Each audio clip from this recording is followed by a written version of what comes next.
Salut les petits clous! Alors je sais ce que vous êtes en train de vous dire. Vous êtes en train de vous dire, ça fait un sacré paquet de jours, voire de semaines, peut-être même de mois, que j'ai pas fait de vidéo pour vous.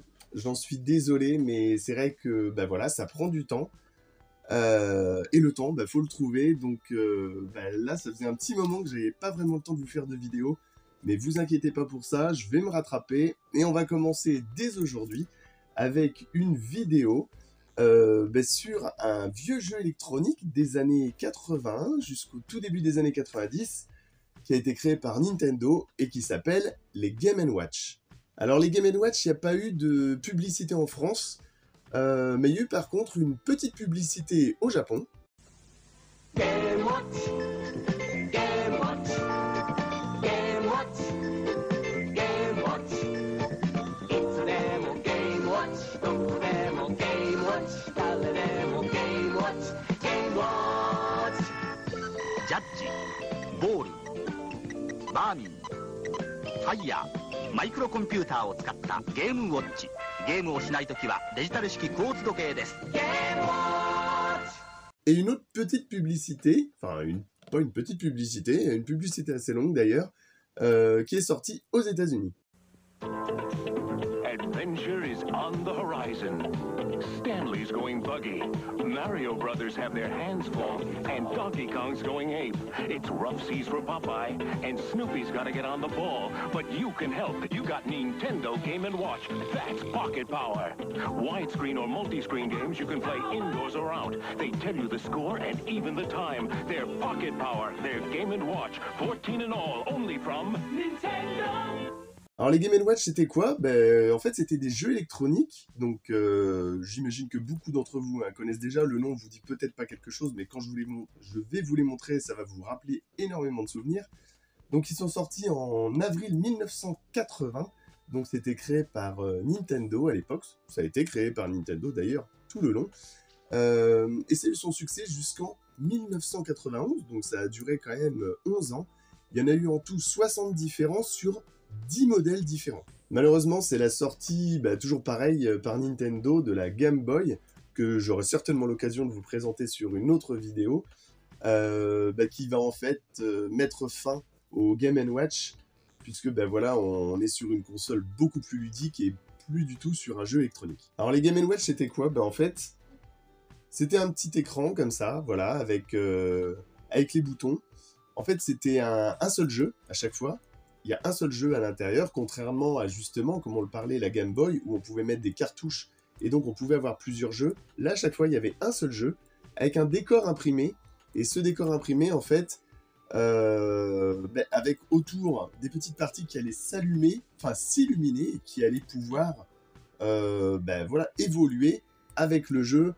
Alors bon, il n'y avait pas beaucoup de mouvements à l'intérieur des jeux, donc il va y avoir à chaque fois, en fonction des jeux, on va dire entre 10, 12 et une trentaine d'illuminations maximum sur l'écran. Alors je vous disais tout à l'heure qu'il y a eu 10 modèles différents, donc en fait c'était 10 gammes différentes de Game & Watch qui sont sorties.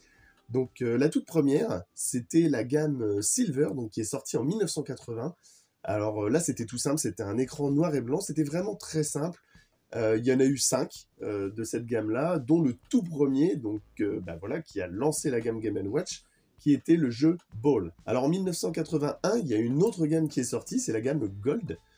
C'était en fait la même chose que la gamme Silver, il n'y en a eu que 3. La seule petite particularité, en fait, c'est que sur cela, il y avait la fonction réveil. Alors je ne sais pas si beaucoup de monde l'utilisait, mais en tout cas, c'était une petite option supplémentaire qu'on pouvait trouver sur ces Game & Watch-là.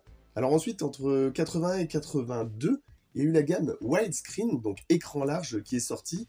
Donc là, on a eu l'apparition d'un petit peu plus de couleurs, on va dire, enfin d'un peu de couleurs surtout. Et puis là, on avait un écran un petit peu plus grand, en taille 16 neuvième pour les widescreen. Et il y en a eu 10 qui sont sortis en tout. Alors de 1982 à 1989, on a la gamme multiscreen qui est sortie, donc comme le Donkey Kong qui est là.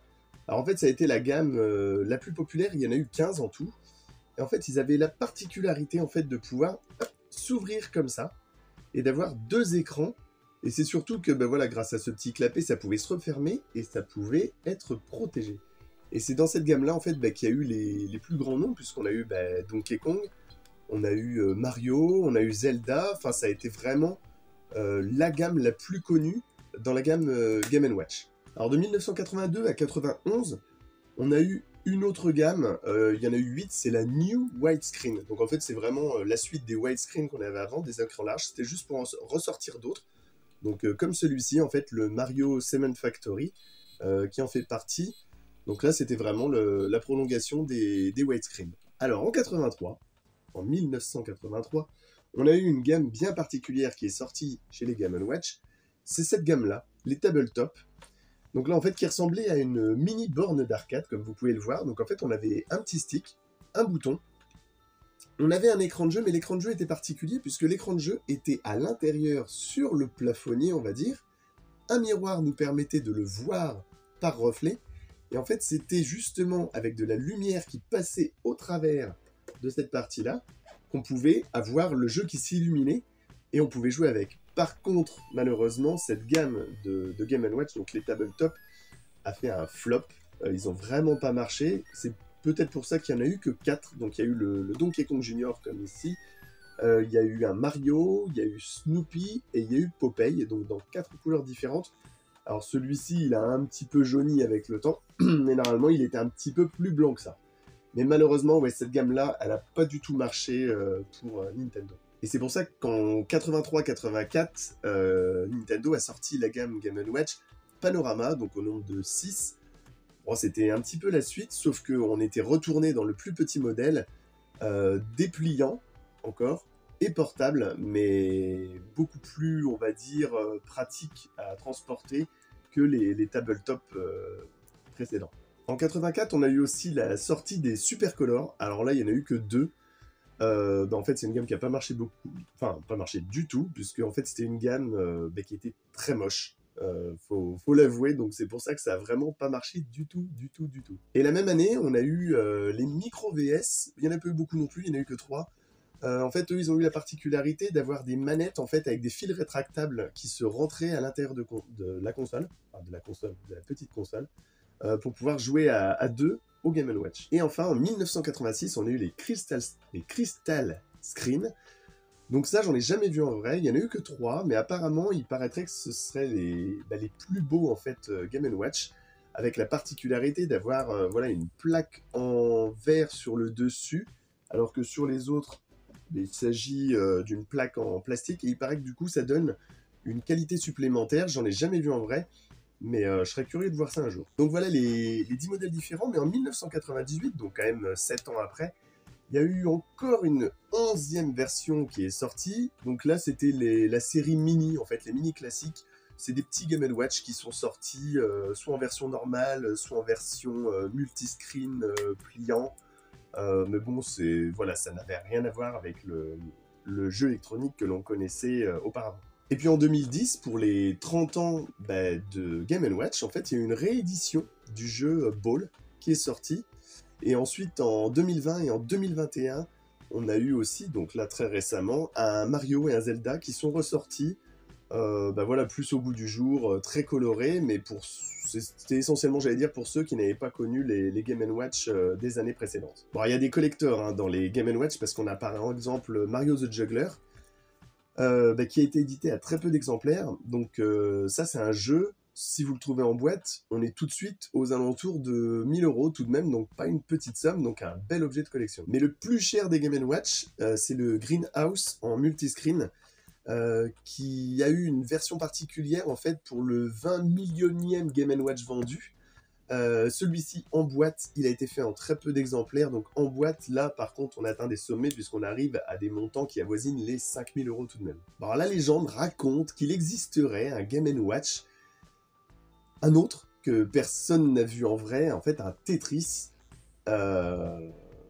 Donc en fait c'était un projet, mais il n'y a jamais eu ni de prototype ni de sortie, mais il y a eu quand même quelques indices qui auraient parlé et prévu ce Game & Watch.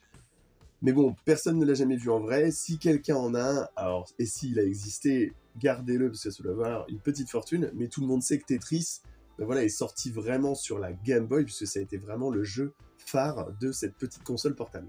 Donc pour les prix, Alors à l'époque, les tout premiers, donc les premières gammes des Game & Watch, donc on va dire Silver, Gold et Multiscreen, il faut savoir qu'on était sur des prix en francs qui étaient entre 200 et 300 francs. Donc on était, j'allais dire, sur des prix très corrects, hein, parce que si on remet en euros, on était sur des prix à 30, voire 45 euros. Alors qu'aujourd'hui, voilà, un Game & Watch comme celui-ci, pardon. Bon là, celui-ci, on va le trouver sans boîte, allez, entre 50 et 60 euros.